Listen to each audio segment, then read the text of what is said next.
खिलता जवानी जैसे फूल है गुलाब के, महकेला देह पोरे पोरे हो।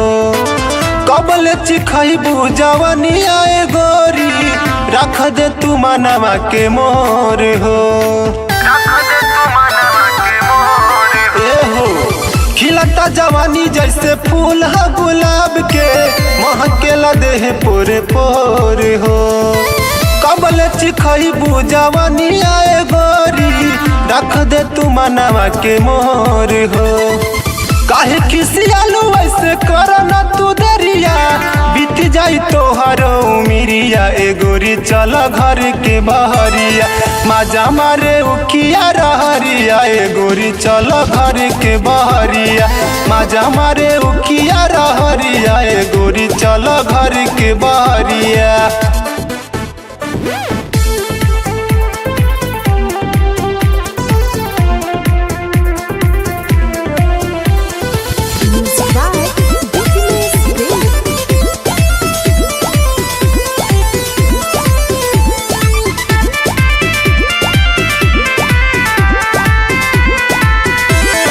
देखी के जवानी हमर मन कैसे मानी, जानी करन तू देरिया, मन होला पानी पानी। तोहर देखी के जवानी हमर मन कैसे मानी, जानी करन तू देरिया, मन होला पानी पानी।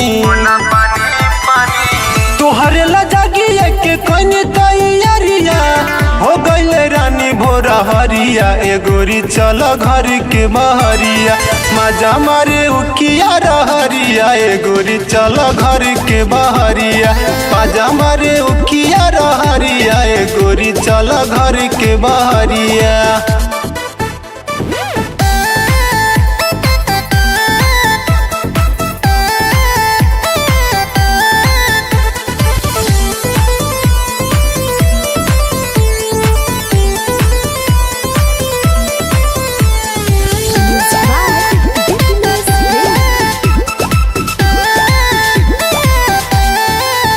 तोहर गोरे गोरे गलिया, चुमे दना होठा ललिया।